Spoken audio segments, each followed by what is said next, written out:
আসসালামু আলাইকুম। আসলে খবরটা খুব ইন্টারেস্টিং। আমার মনে হয় আপনাদের ভালো লাগবে খবরটা শুনে।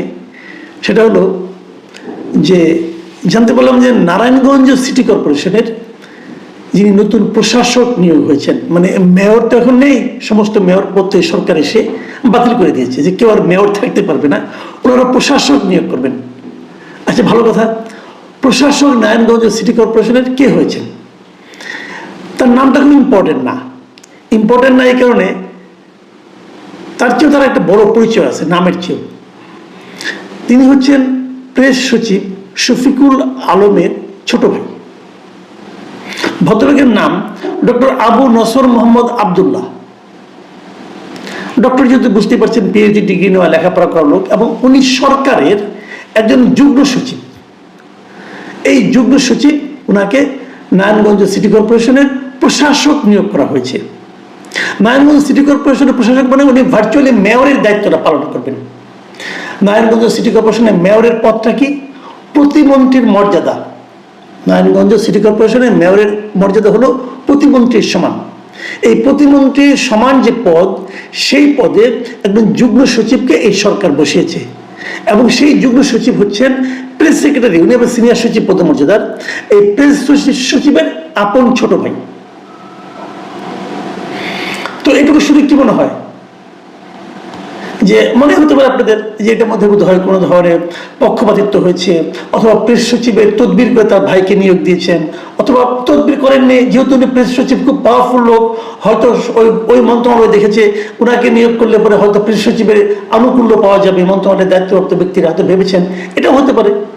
কি হয়েছে বলতে পারবো না। আপনারা কি মনে করছেন? আপনাদের মনের চিন্তা ভাবনা হয়তো খারাপ, কিন্তু আপনি মনে করতে পারেন।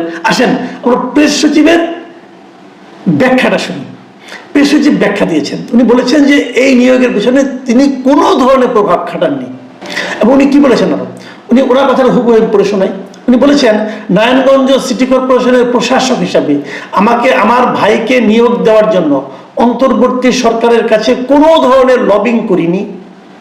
এই পদে তার নিয়োগ নিয়ে আমি এলজিআরডি, স্থানীয় সরকার মন্ত্রণালয়, উপদেষ্টা যিনি নিয়োগ কর্তৃপক্ষ, এলজিআরডি সচিব কিংবা সরকারের অন্য কোনো উপদেষ্টা বা সচিবকে একবারও ফোন করিনি। কথাগুলি শুনতে কিন্তু ভালো লাগছে, উনি করেননি আসলে। তারপর বলছেন, আমার ভাই সরকারের একজন যুগ্ম সচিব এবং বর্তমানে স্থানীয় সরকার মন্ত্রণালয়ের দায়িত্ব পালন করছেন। তার মূল দায়িত্বের পাশাপাশি তাকে অস্থায়ীভাবে নারায়ণগঞ্জ সিটি কর্পোরেশনের প্রশাসকের অতিরিক্ত দায়িত্ব দেওয়া হয়েছে। এই বিষয়ে আমি সরকারের উপর কোনো প্রভাব খাটিয়েছি এমন প্রশ্নই আসে না। তারপর উনি বলেছেন তার ভাই কি করেছেন, জার্মানি থেকে মাস্টার্স নিয়েছেন, ওর থেকে পিএইচডি করেছেন, একসাথে অনেক ঢাকা বিশ্ববিদ্যালয় থেকে ফার্স্ট ক্লাস ফার্স্ট হয়েছেন, অনেক কিছু করেছেন ওনার ভাই। এইগুলো উনি বলেছেন। তার মানে উনি কোনো ধরনের প্রভাব বিস্তার করেননি। ওনার ভাই হিসেবে যে পরিচিতি, এই পরিচিতিকে কাজে না লাগিয়ে সম্পূর্ণ ব্যক্তিগতভাবে, সম্পূর্ণ নিয়ম নীতির মাধ্যমে ওনাকে প্রশাসক নিয়োগ করা হয়েছে। ব্যাখ্যাটা শুনলেন, বিশ্বাস হয় আপনাদের? আপনারা বিশ্বাস করেন যে ওনার ভাইয়ের পরিচয়টা এখানে গুরুত্বপূর্ণ ছিল না? এমনি এমনি একজন যুগ্ম সচিবকে একটা প্রতিমন্ত্রীর দায়িত্বপূর্ণ কাজে বসিয়ে দেওয়া হয়েছে? হয় বিশ্বাস? বাংলাদেশের মানুষ আসলে অবিশ্বাসী হয়ে গিয়েছে। এত ভালো একজন মানুষ, ওনার ভাই এত মেধাবী একজন মানুষ, তাকে একটা নিয়োগ দেওয়া হয়েছে, মানুষ বিশ্বাস করে না। কি করবেন বলেন? এই অবিশ্বাসটা কিন্তু এমনি এমনি হয়নি, বিভিন্ন কর্মকাণ্ডের মাধ্যমে, বিভিন্ন কর্মকাণ্ডের কারণে হয়েছে। আমি এই শফিকুল আলম সম্পর্কে একটু বলি। আমরা ওনার অনেক ছবি দেখেছি, মুজিবকুর পড়া ছবি ওনার আমি দেখেছি, এক্সিবিশনে গিয়েছেন, মুজিবকুর পরে আছেন, অনেক রকম ছবি দেখেছি, পেছনে আগে পাশে অনেক ছবি টবি সহ দেখেছি ছবি। উনি কিন্তু মাঝখানে দেখা গেল যে উনি এত বিপ্লবী হয়ে উঠলেন এই সরকার আসার পর। মাঝখানে উনি একবার বললেন যে গত 15 বছর কোন সাংবাদিক কি করেছে না করেছে তার নাকি বিচার করা হবে। খুব ভালো। আমার সঙ্গে ওনার দু একবার দেখা হয়েছে, বিভিন্ন টক শোতে আমার সঙ্গে ওনার সঙ্গে আমার বসার সুযোগ হয়েছে। এটা নিয়ে হয় না এই কারণে উনি এখন একা ছাড়া বসেন না। মানে ওনার সঙ্গে আর কেউ থাকবে, ওনাকে কোনো প্রশ্ন করবেন উনি পছন্দ করেন না, উনি একা একা বসেন। উনি এতটাই উপরে উঠে গেছেন যে আমাদের সঙ্গে আর বসেন না, একা। উনি একা বসবেন, একা কথা বলবেন, যে কারণে জানেন দেখুন কেউ ডাকে টোকেও না, কারণ টেলিভিশনগুলিতে টিআরপির ব্যাপার আছে, তাই না? ওনাকে একা ডাকলে ওই অনুষ্ঠান খুব বেশি লোক হয়তো দেখেন, আমি জানি না টেলিভিশন কেন ডাকে না, এটা আমি বলতে পারবো না। মাঝখানে যখন উনি 15 বছরে কোন সাংবাদিক কি করছে তার বিচার করার জন্য খুঁজছিলেন, তখন আমি হঠাৎ করে শুনলাম যে আমাদের কোন এক কলিগ আমাকে জানালেন, উনি নাকি এটাও সন্দেহ পোষণ করেছেন যে আমি মাসুদ কেবল কবে সাংবাদিকতা করেছি এবং আমার ভূমিকা নিয়ে আলোচনা হচ্ছে না এরকম। আমি তখন অনিয়ারে একটা প্রশ্ন করেছিলাম, বলেছিলাম ওনারা তো সবাই বিপ্লবী, ওনারা তো শেখ হাসিনা সরকারের, আওয়ামী লীগ সরকারের অনেক সমালোচনা করেছেন, অনেক লেখালেখি করেছেন ওনারা নিশ্চয়ই। আমি চ্যালেঞ্জ করে বলেছিলাম কেবল উনি না, ওনার টোটাল যে প্রেস উইং এর যে সাংবাদিক যারা আছেন, টোটাল প্রেস উইং বলছি কিন্তু আমি, এই টোটাল প্রেস উইং এ যতজন সাংবাদিক আছেন এরা সবাই মিলে শেখ হাসিনার 15 বছরে শেখ হাসিনার সরকারের বিরুদ্ধে, শেখ হাসিনার বিরুদ্ধে বিভিন্ন জনের মানে ওই শাসন যারা করেছেন তাদের বিরুদ্ধে, তাদের চামচাদের বিরুদ্ধে এই 15 বছরে যত লেখালেখি করেছেন, যত জায়গায় কথা বলেছেন, টকশোতে অথবা অন্য কোথাও যত কথা বলেছেন, যত পত্রপত্রিকায় লিখেছেন, দেশে বিদেশে লিখেছেন, সবগুলি যোগ করলে এই একাই অধম মাসুদ কামালের যদি অর্ধেকের পরিমাণ হয় তাহলে আমি আর কথা বলবো না। তাহলে আমি বলবো যে হ্যাঁ, ওনাদের সাংবাদিকদের বিচার করার এখতিয়ার আছে, আমারও বিচার করেন, কোনো সমস্যা নাই। তো এই ধরনের আচমকা বিপ্লবী, আতকা বিপ্লবী বলে আমাদের গ্রাম দেশে, এগুলো এই ধরনের আতকা বিপ্লবীদের নিয়ে আমরা পড়েছি। আমার সঙ্গে একবার দেখা হয়েছিল, আমি একবার টকশোতে বসেছিলাম, তখন উনি হঠাৎ করে একটা কথা বললেন, আমি এমনি জিজ্ঞাসা করছিলাম যে আপনি এই দায়িত্বে আসলেন কেন?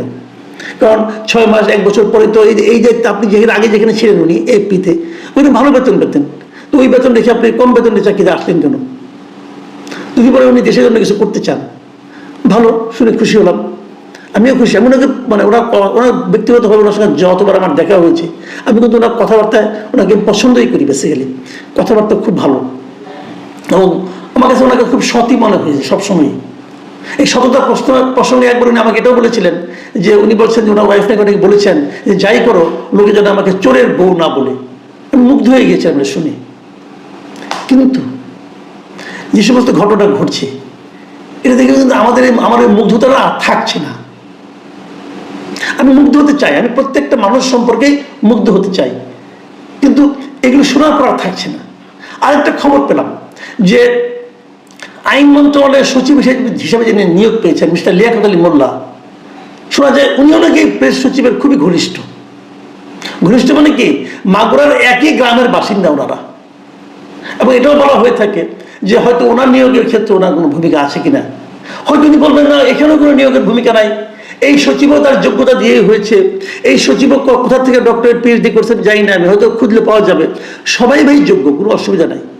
কিন্তু হয় কি, কনফ্লিক্ট অফ ইন্টারেস্ট বলতে একটা কথা আছে, মানুষের সন্দেহ আছে, যদি এই মোল্লা সাহেবকে না দিয়ে আরেকজন চৌধুরী সাহেবকে দেওয়া হতো অথবা একজন খান সাহেবকে দেওয়া, যে কাউকে দেওয়া হতো, সমস্যা তো নাই, মন্ত্রণালয় চলতো, কোনো সমস্যা হতো না।